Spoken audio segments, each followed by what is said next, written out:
देवा संत वृंद नमस्कारीचे, का घडे तरी पूजिजे, हे वाचून केवी निंदीजे स्वये वाचा.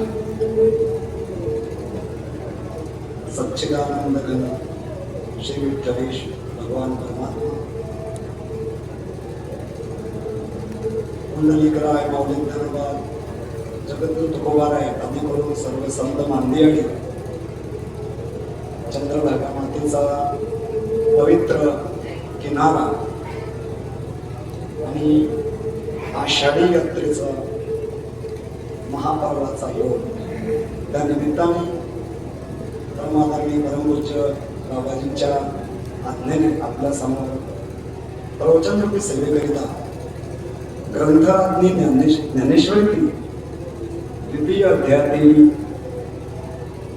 33व्या क्रमांकाची मी प्रस्तुत केलेली आहे. प्रथमतः आपण ओवीचा अर्थ काय ते बघूया. ही ओवी अर्जुन उवाच या संदर्भीय श्लोकातली आहे.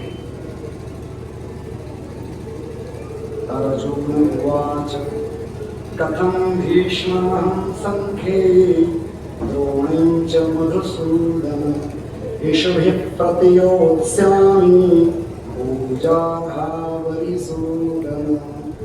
या श्लोकाचं निरूपण करताना माऊली ज्ञानोबारायांनी ही ओवी भक्तराज अर्जुनाच्या मुखात घातलेली आहे. अर्थात अर्जुन बोलत आहे भगवंताशी, अर्थात भगवान श्रीकृष्णांशी.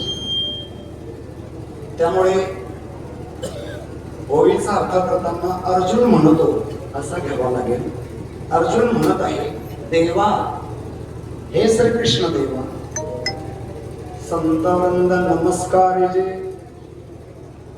संतांचे वृंद म्हणजे समुदाय जर भेटले तर त्यांना काय करावा? नमस्कार करावा. का घडे तरी पूजिजे.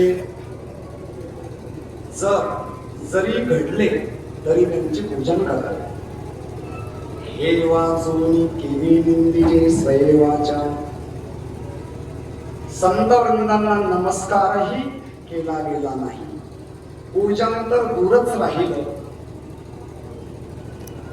पूजन आणि नमस्कार, पूजन आणि नमन ह्या दोन बाबी संत भेटल्यावर जर आपल्या जीवनात घडल्या नाही तरी काही जास्त बिघडत नाही.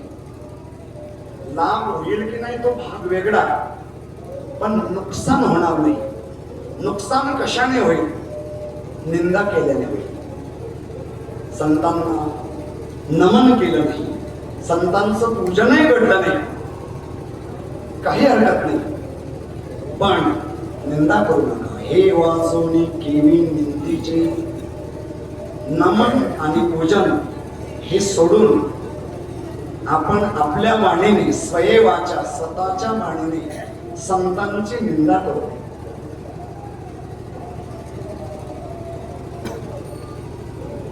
अशा प्रकारे या ओळीचा आपल्या समोर अर्थ प्रतिपादन केला. संतांना नमन करावं, संतांचं पूजन करावं. पूजन आणि नमन संतांचं नाही आपल्या जीवनात झालं तर कमीत कमी त्यांची निंदा तरी करू नये. आषाढी महावारीचं महापर्व आणि इतर वेळेलाही या ठिकाणी श्री विठ्ठल भगवान परमात्मा विराजमान असतात. पण वारीचं महत्व काय आहे?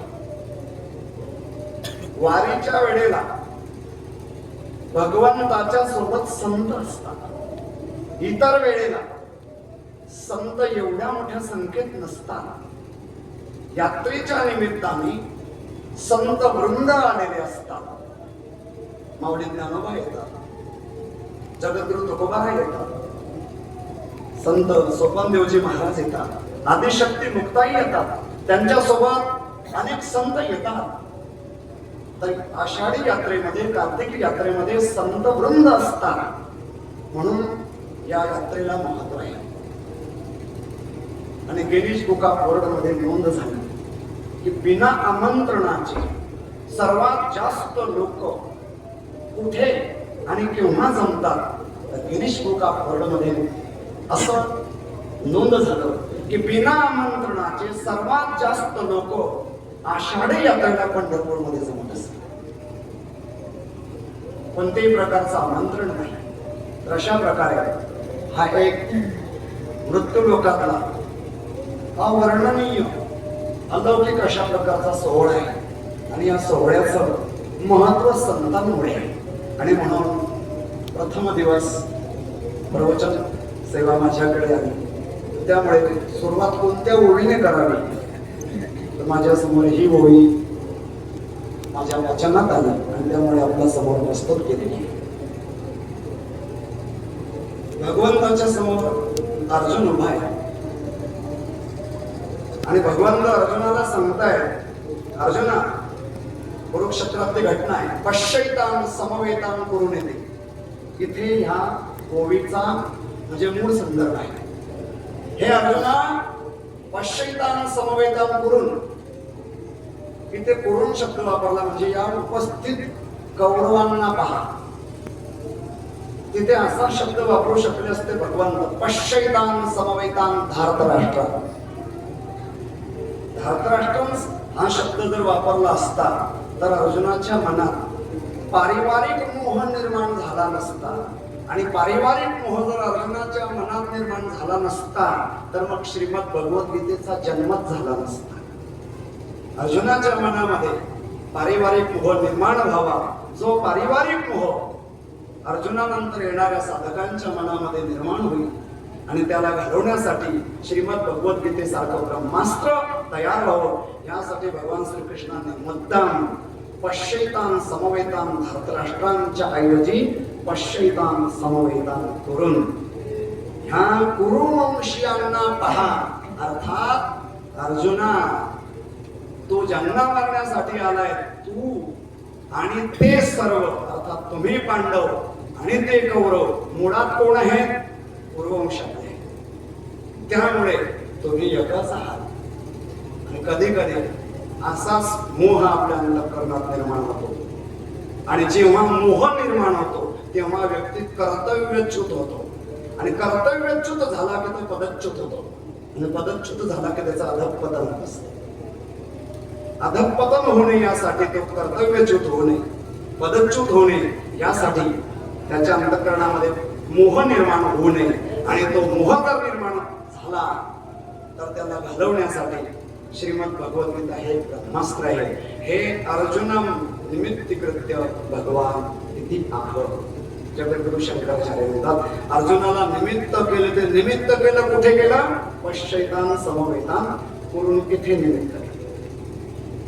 आणि मग अर्जुनाला समोर पाहिलं, पाठीमागे फार मोठी शृंखला झालेली की मी भिक्षा मागेल पण यांचं शुद्ध करणार, वनात जाऊन तप करेल पण यांच्याशी युद्ध करणार नाही, यांना मारून यांच्या रक्तानं मागलेल्या भोगांना भोगून काय माझं कल्याण होईल? नाही मारणार मी यांना. या माझ्या जवळचे, आमच्या परिवाराचे, आम्ही एकच आहोत, ही ममता निर्माण झाली, हा मोह निर्माण झाला. आणि मग तेव्हा अर्जुन बोलतोय भगवान श्रीकृष्णाशी, देवा, ज्याच्याशी बोलतायत त्यांना शब्द वापरला देवा. देवा हे संबोधन आहे देव शब्दाचं. जेव्हा व्यक्ती समोर असतो आणि आपल्या बोलण्याचे शब्द त्याच्या कर्णपटलापर्यंत जातात तेव्हा संबोधन प्रयुक्त केले जाते. देवा जर लांब असेल, आपले शब्द ऐकूच जाणार नाहीत, मोबाईलच्या माध्यमातून नाही, कोणत्याच माध्यमातून नाही, ऐकूच जाणार नाही, त्यावेळेला संबोधनाचा प्रयोग होणार नाही. दूरात धोतेज, दूर आहे त्याला आपले शब्द ऐकून जातील, संबोधनाचा प्रयोग होतो. आणि अर्जुन बोलतोय त्यावेळेला भगवान श्रीकृष्ण समोरच आहेत म्हणून संबोधन. देवा हे संबोधनात्मक आहे. देवा, संत वृंद नमस्कार केले. अरे संत भेटले तर त्यांना नमस्कार केला पाहिजे. मग त्या युद्धभूमीमध्ये संत कोण होते? समोरच्या पक्षात. जेव्हा व्यक्ती मोहग्रस्त होतो तेव्हा त्याला समोर दिसणारे दुष्ट सुद्धा आपले वाटतात आणि दुष्टाच्या पक्षातले दुष्टासोबत राहणारे सुद्धा दुष्टच असतात, तर देखील ते सुद्धा चांगले असतात. समोर द्रोणाचार्य, कृपाचार्य आणि भीष्माचार्य, 3 महारथी, आणि त्यांना संबोधून अर्जुन म्हणतो, देवा संत वृंद नमस्कारीचे. नुसता संत शब्द नाही, ते संत वृंद, आणि वृंद शब्द आला की संतांचा समुदाय, आणि समुदाय म्हटला की तिथे 3 जण आहेत, एकवचन, द्विवचन आणि बहुवचन. कृपाचार्य, द्रोणाचार्य, भीष्माचार्य, बहुषु बहुवचन शिकलेल्यांच्या लक्षात. बहु झालेत ना, 3 जण झालेत, अजून कोणीतरी असतीलच त्यांच्या सोबत. म्हणून अर्जुन म्हणतोय, देवा संत वृंद नमस्काराचे. संत वृंद जर दिसले, भेटले महत्भाग्याने, तर त्यांना पहिली विधी आहे, काय करावा? नमस्कार करावा. संत वृंद नमस्काराचे. इथे नमस्काराचे हा कोणता काळ आहे? शिकलेले मंडळी प्रथम वर्षाचे साधक करतात. नमस्कारीजी, नमस्कार करणे हे क्रियापद आहे मराठी व्याकरणातलं, ज्यालाही त्यांना वरगोट करायचं आहे. नमस्कारीजी काळाचे प्रकार 3 आहेत: भूतकाळ, वर्तमान काळ, भविष्य काळ. याच्यात कोणता काळ आहे? काळ आहे की नाही? काळ नाही तर मग नेमकं काय आहे?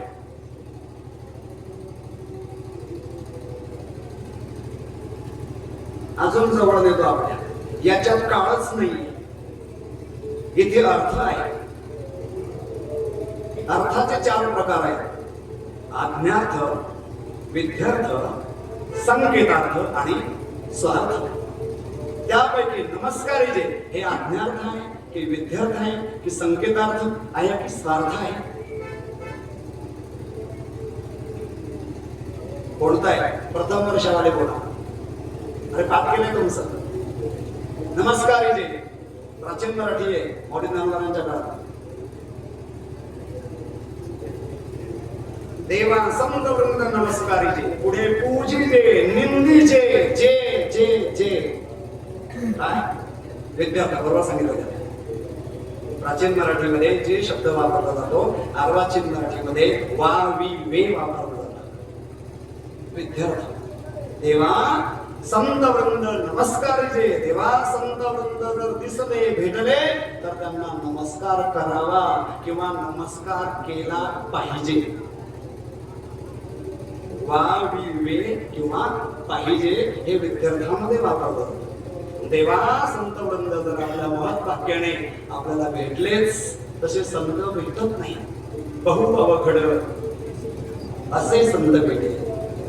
भजनी मालिकेमध्ये आहे, पण असे असा पाठ प्रमाणित आहे. जर आपल्या कोणाला चांगल्या प्रकारची भजनी मालिका पॉकेट साईजची घ्यायची असेल, आमच्या आदरणीय गुरुदेवांच्या आशीर्वादाने, त्यांच्या मार्गदर्शनाखाली या ठिकाणी सुंदर पॉकेट साईजची भजनी मालिका. किती रुपये किंमत आहे? फक्त 30 रुपये. नावेचं भाडं अलीकडून पलीकडे जायचं. त्याच्यामुळे प्रत्येकाने संग्रहित ठेवा. 2-4 घेऊन जा, गावात मंदिरात ठेवा. कधीही वाचता येईल, शेतात गेल्यावरही वाचता येईल, मंदिरात आल्यावर प्रवासामध्ये आपण जेव्हा बोर होणार तेव्हाही वाचता येईल.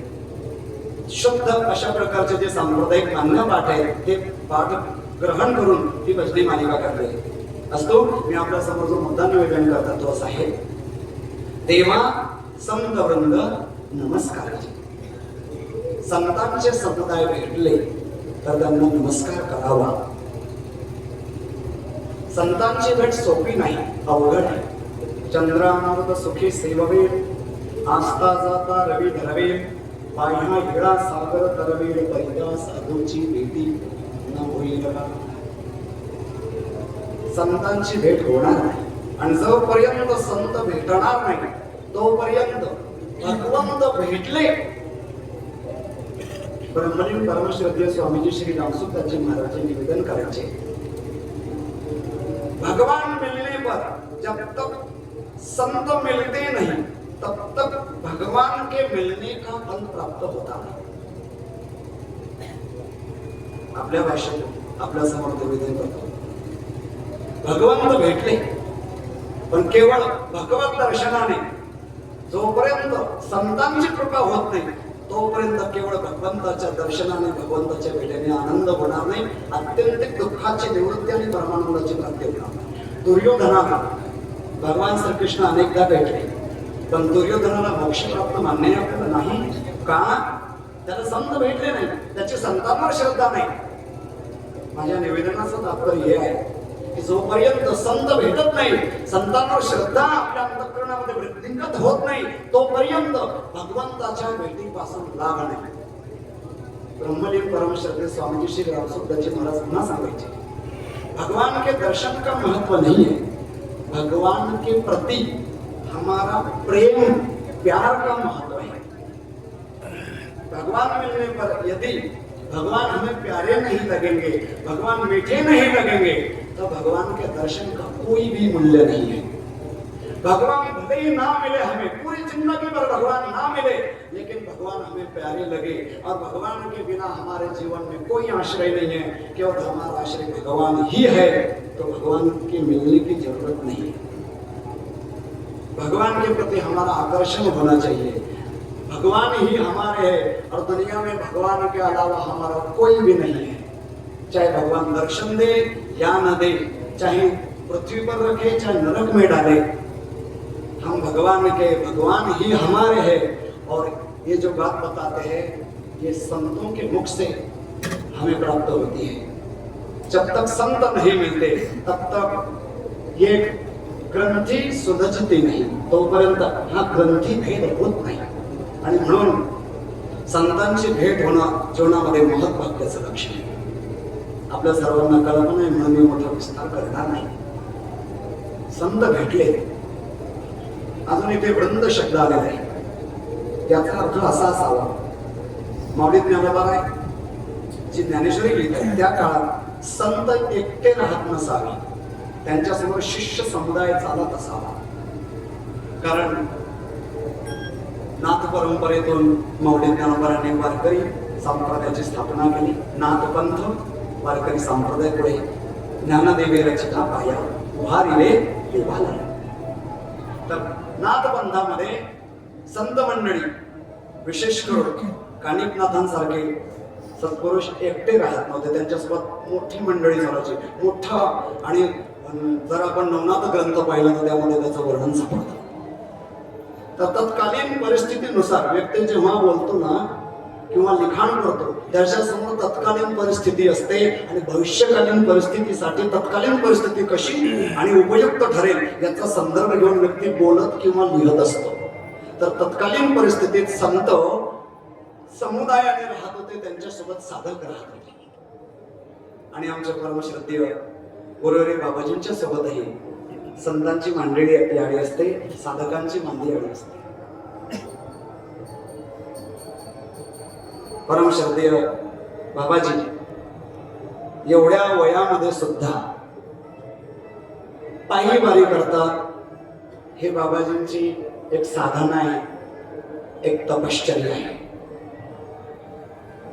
त्यांच्यापेक्षा आमच्यासारखे कमी वयातले वाहनाने किंवा वेगवेगळ्या प्रकारचे वारी करतात. श्रद्धेय बाबाजी ऊन वारा पाऊस सहन करून अजूनही पायी वारी करतात. हे आपल्यासाठी फार एक प्रशस्त मार्गदर्शक. फार आश्चर्याची बाब आहे. 75वी बाबाजींची जयंती आपण साजरी केली गेल्या 2 वर्षापूर्वी. 75 पेक्षा अधिक वय आहे आणि या वयामध्ये पायी वारी करणं आणि ते भजन म्हणत करणं हे केवढं मोठं बाबाजींचं कार्य आहे. या कार्याला वर्णन करण्यासाठी माझ्याकडे शब्दावली नाही. जावे त्याच्या वंशात तेव्हाकडे.